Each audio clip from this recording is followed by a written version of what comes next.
Madanapalle DSP Mahindra కళాశాలల యాజమాన్యాలతో సమావేశమై విద్యార్థులు సైబర్ నేరగాళ్ల మోసాలకు గురికాకుండా జాగ్రత్తలు తీసుకోవాలని సూచించారు.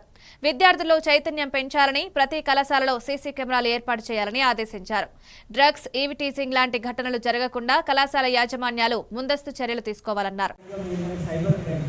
దాని గురించి ఇప్పుడు సైబర్ క్రైమ్స్ గురించి ఎందుకు చెప్తున్నానంటే రీసెంట్ టైమ్స్లో నా దగ్గర కొంతమంది బాగా వెల్ ఎడ్యుకేటెడ్ అండ్ మంచి పొజిషన్లో ఉన్నది కూడా వచ్చి సార్ ఇట్లా ఏమంటారు సైబర్ క్రైమ్ సైబర్ క్రైమ్స్ ఏమని చెప్తున్నారు, ఏలియన్స్ చెప్తున్నారు, నేను సైబర్ ఫ్రాడ్లో ఉన్నానంటున్నారు, ఎట్లా సార్ 50,000 కట్టమంటున్నారు, ఫోన్ కట్ చేస్తే మాత్రం ఇంటికి వచ్చేస్తామంటున్నారు, కంటిన్యూగా హరాస్ చేస్తున్నారు, నేను 50,000 ఆల్మోస్ట్ అరేంజ్ చేసుకున్నాను సార్, ఏం చేయమంటారు సార్ అని చెప్పి నా దగ్గర కూర్చొని ఇమీడియట్గా ఆ టైంలో నేను ఏంటంటే అట్లా ఉన్నప్పుడు నేను ఫోన్ ఎక్కకూడదు. సో ఫస్ట్ ఇమీడియట్గా బ్లాక్ చేసుకోవాలి. సైబర్ పోర్టల్ ఏవైతే ఉన్నాయో వాళ్ళకు కూడా మనం రిపోర్ట్ చేయాలి.